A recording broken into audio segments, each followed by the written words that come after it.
few flurries tomorrow and a low of minus and a high of -2. In Sherbrooke today, also a warning in effect for heavy rainfall, the high 12 degrees. The showers changing to snow near midnight and a low of -1. Tomorrow, a few flurries with wind gusts, the temperature falling to -5 in the afternoon. And for Gas Bay, periods of rain today, the high 7. More showers overnight with a wind warning going into effect, the temperature rising to 10 degrees by morning. The rain ending early tomorrow afternoon, though, and a mix of sun and cloud, temperature falling to -1 in the afternoon. Now to Radio Noon with Sean Appel. Thanks very much, Simon Akinashni. Welcome to the program.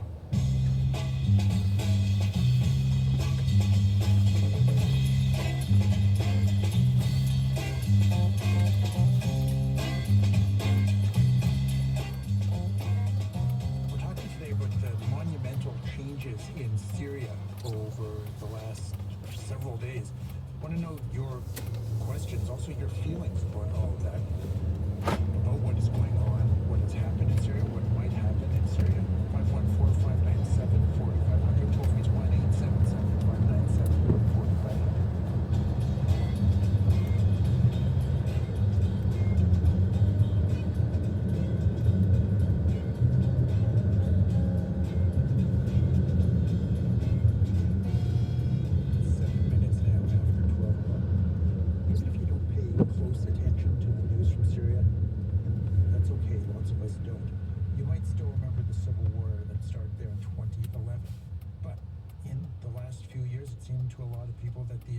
Government and its forces had won that war, and we didn't hear all that much about Syria, from Syria, until about 10 days ago.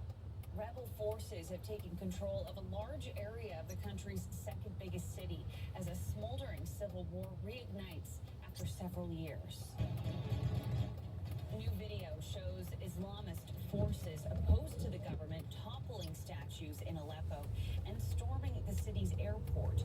Russia has sent in warplanes to try and repel them. A few days later, those rebels had taken the city of Hama and were on the move again. Will not stop until Damascus, says this rebel from the Islamist group Hayat Tahrir al-Sham, or HTS. HTS took Hama after forces loyal to Syrian President Bashar al-Assad abandoned the city.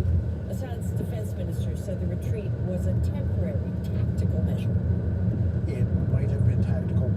It wasn't temporary, and a few days later, the biggest development of all, marked by celebratory gunshots. This is Syria at the turning of the page, the past in flames and a new hope rising. As news spread that Bashar al-Assad had fled the country, people took to the streets in jubilation. After all the years of dictatorship we've lived through, we were in prison, says this man, and now we're out and at the moment where we're going to build the greatest Syria. Today on our program, we're going to talk about all of those developments of the last few weeks and, of course, what led to them. Also about what could happen now to Syria, to its neighbors, to the people who have fled Syria over the years. More than 14 million, according to the United Nations. We're going to speak with a professor about the situation there. We hope to hear from you. Want to know your questions. Want to know your feelings about what has been happening in Syria. Phone number 514-597-4500. The toll free is 1-877-597-4500. The text line 514-566-9066. Our guest for the hour is Adrian Zakar, who's an assistant professor of Near and Middle East Civilizations at the University of Toronto. Thanks so much for being here. Welcome to the program. Thank you for having me in. So, I think a lot of people were sort of stunned by the speed of this. What do you make of how fast the Assad regime fell in the last couple of weeks? Well, I think we could approach this question from many different perspectives. There's definitely a military, I think there was a military situation, the inability of the Syrian army to face the attacks from rebel forces that were equipped with much lighter weaponry than what they have. So you had a Cold War military armed heavily by Russia that had heavy tanks, heavy fighter jets fighting rebel forces that had lighter drones and then better jamming technologies.